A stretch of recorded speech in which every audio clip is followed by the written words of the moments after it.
Shalom saudara, jumpa lagi bersama saya Pastor Kristi Tenges dalam Words from Heaven untuk hari ini. Puji Tuhan, kita bangun pagi hari ini tanpa kurang satu apapun. Itu karena kasih karunia dan kemurahan Tuhan dalam hidup kita. Dan saat ini kita akan sama-sama dikuatkan lewat kebenaran firman Tuhan. Kita buka bersama dalam Kolose 2 ayat 2 sampai 3. Sekali lagi Kolose pasal yang kedua ayat 2 sampai 3. Supaya hati mereka terhibur dan mereka bersatu dalam kasih, sehingga mereka memperoleh segala kekayaan dan keyakinan pengertian dan mengenal rahasia Allah, yaitu Kristus, sebab di dalam Dialah tersembunyi segala harta, hikmat dan pengetahuan. Pagi hari saya akan berbicara tentang kebijaksanaan. Bagaimana Anda memperoleh kebijaksanaan? Apakah Anda memutuskan suatu hari bahwa saya akan mengumpulkan semua kebijaksanaan? Nggak bisa seperti itu saudara. Ataukah mungkin Anda membuat satu resolusi, Anda dapat kebijaksanaan dengan membuat satu resolusi di tahun baru untuk menjadi bijak? Nggak juga saudara. Tetapi ada perbedaan antara kebijaksanaan dan pengetahuan.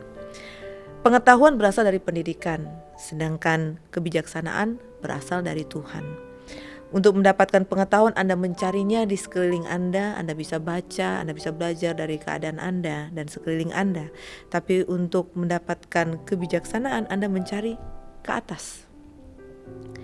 Pengetahuan berasal dari nalar, sedangkan kebijaksanaan berasal dari pewahyuan Tuhan. Pengetahuan adalah sesuatu yang Anda pelajari, sedangkan kebijaksanaan didapat lewat pengalaman pribadi dengan Tuhan.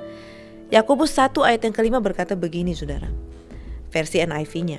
Jika ada di antara kamu yang tidak memiliki kebijaksanaan, kamu harus memintanya kepada Allah. Saudara, kebijaksanaan adalah pemberian dari Tuhan. Dan Tuhan adalah Tuhan yang murah hati, yang maha memberi. Dia suka memberi kepada anak-anaknya saudara.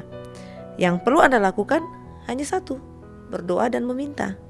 Alkitab berkata dalam Kolose 2 ayat 2-3 versi GNT-nya, saya bacakan dalam terjemahan Indonesia.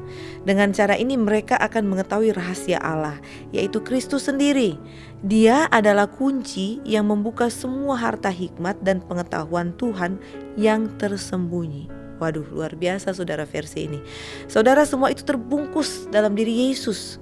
Jika Anda menginginkan hikmat Allah, maka Anda perlu memiliki Tuhan dalam hidup Anda. Anda perlu mengundangnya dalam hidup Anda dan berkata, Yesus, bantu saya supaya saya bisa membantu orang. Bantu saya, berikan saya kebijaksanaan untuk bisa mengasihi orang dengan benar, untuk menolong orang dengan benar, untuk bisa berkata-kata dengan benar. Bahkan Tuhan berikan saya kebijaksanaan dalam saya membangun rumah tangga saya, dalam saya mendidik anak-anak saya, dalam saya menjalankan bisnis saya, dalam saya menjalankan pekerjaan-pekerjaan saya, atau dalam hubungan saya dengan orang lain. Yang perlu Anda lakukan ketika Anda meminta semua itu, langkah awalnya adalah menerima keselamatan dari Yesus dulu. Dan mengundangnya untuk masuk dalam kehidupan saya dan saudara setiap saat, setiap jam dalam kehidupan kita. Mengundang Yesus untuk mengambil alih seluruh hidup kita saudara. Itu adalah langkah pertama, menerima keselamatan melalui Yesus Kristus. Kemudian apa saudara? Hari demi hari Anda terus meminta kebijaksanaan dari Tuhan. Tiap hari Anda berdoa, minta kebijaksanaan. Maka saya percaya saudara, ketika saudara menjadikan firman Tuhan sebagai prioritas saudara dan tetap bersekutu dengan Tuhan dalam segala hal, dalam setiap hari saudara, maka saya percaya Tuhan akan memberikan kebijaksanaan bagi saya dan saudara. Dan pada akhirnya saudara, Alkitab berkata, seperti besi menajamkan besi, teman yang bijaksana menajamkan sesamanya.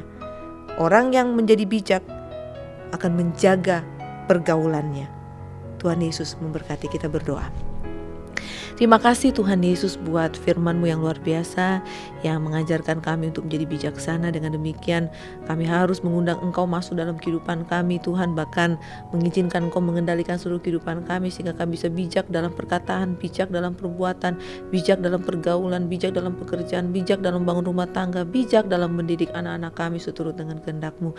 Bahkan Tuhan, bijak Tuhan dalam pergaulan kami supaya kami jangan Tuhan menyimpang ke kiri dan ke kanan. Terima kasih Tuhan, berkati setiap umat-Mu yang mendengar mendengarkan di pagi hari ini. Kami percaya apapun menjadi pergumulan mereka, Engkau Allah yang mengetahui segala isi hati dan kedalaman hati mereka, memberikan jalan keluar yang terbaik dalam kehidupan mereka. Yang sakit disembuhkan, yang lemah dikuatkan, yang berbeban berat Tuhan Engkau beri kelegaan. Terima kasih Bapa, kami mengucap syukur di dalam nama Yesus Kristus. Haleluya. Amin. Jika Bapak Ibu merasa diberkati lewat kebenaran firman yang barusan disampaikan, Anda bisa membagikan video ini kepada teman, kerabat, dan saudara Anda. Terima kasih, Tuhan Yesus memberkati. Shalom.